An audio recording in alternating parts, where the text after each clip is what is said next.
جی السلام علیکم ناظرین، میں ہوں اصغر حیات۔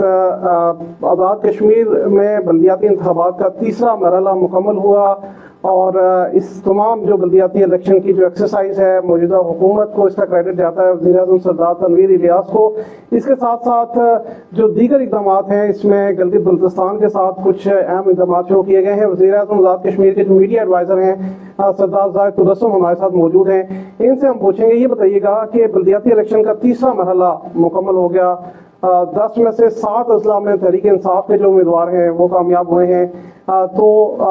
اس کے بعد کی صورتحال کیا رہے گی؟ کچھ لوگوں کا یہ کہنا ہے کہ اختیارات ایک بہت بڑا چیلنج ہوگا، ان جو بلدیاتی نمائندے ہیں ان کو اختیارات کی منتقلی، تو پہلا سٹیپ جو تھا بڑا سٹیپ تھا وہ کمپلیٹ ہوا، کیا کہیں گے؟ بہت شکریہ اصغر حیات صاحب۔ میں یہ سمجھتا ہوں کہ یہ موجودہ حکومت اور وزیر اعظم آزاد کشمیر سردار تنویر الیاس صاحب کو یہ کریڈٹ جاتا ہے کہ 31 سال بعد انہوں نے جو عوام کے ساتھ وعدہ کیا تھا اس وعدے کو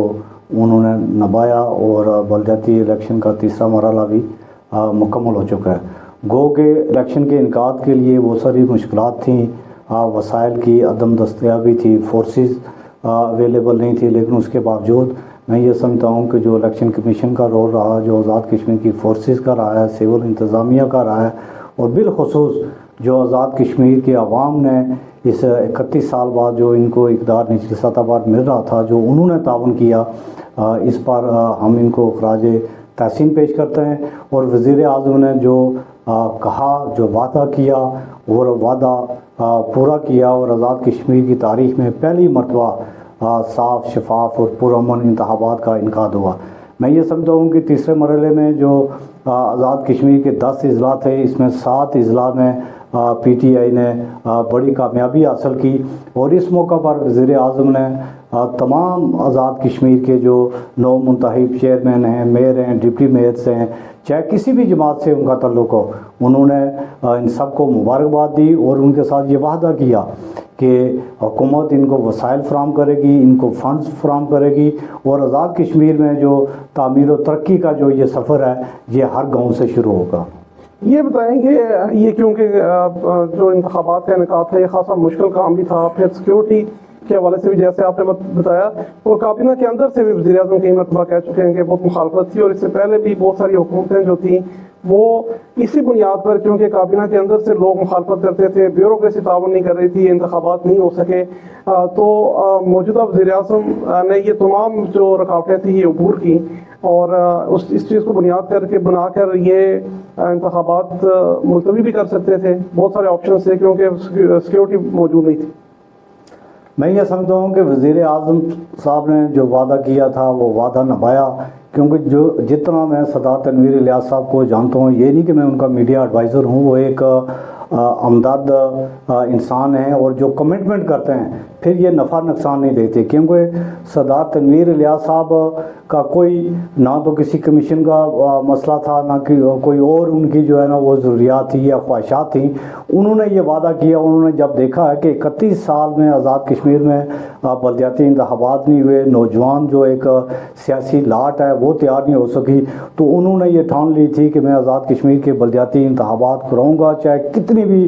میرے راستے میں رکاوٹیں ہوتی ہیں، مشکلات ہوتی ہیں، میں ان کو عبور کروں گا۔ انہوں نے اس پر فیصلہ لیا، اور فیصلہ لینے کے بعد آپ کے سامنے آیا کہ آزاد کشمیر میں 31 سال بعد انتخابات ہوئے۔ اور میں یہ سمجھتا ہوں کہ اگر سردار تنویر الیاس خان صاحب کی جگہ کوئی اور بھی پرائم منسٹر ہوتا، جتنی مخالفت یا رکاوٹیں تھیں اور وہ دل برداشتہ ہو کر شاید بھاگ جاتے، لیکن وہ سٹینڈ نہ لیتے، لیکن تنویر صاحب نے سٹینڈ لیا ہے اور اقدار نچلی سطح تک منتقل کر دیا گیا۔ یہ بتائیں کہ کچھ گڑبڑ کی بھی خبریں ہیں باغ کے اضلاع میں، خاص طور پر ضلع باغ میں، کہ پارٹی پالیسی کی خلاف ورزی بھی کچھ لوگوں نے کی ہے، تو اس حوالے سے بھی تنقید بھی کی جا رہی ہے۔ اس حوالے سے میں یہ سمجھتا ہوں کہ یہ سب سے پہلے پی ٹی آئی کے صدر اور وزیر اعظم آزاد کشمیر سردار تنویر الیاس خان صاحب نے فوری طور پر شو کاز نوٹس جاری کیا، کمیٹیاں بنائی ہیں کہ جن لوگوں نے پارٹی پالیسی کے خلاف ووٹ دیا ان کے خلاف کارروائی کرنے کا فیصلہ کیا، اور یہ سب سے پہلے یہ کریڈٹ بھی موجودہ وزیر اعظم کو جاتا ہے اور پارٹی کے صدر کو جاتا ہے کہ انہوں نے یہ سٹیپ اٹھایا، کسی نے اس سے پہلے نہیں اٹھایا۔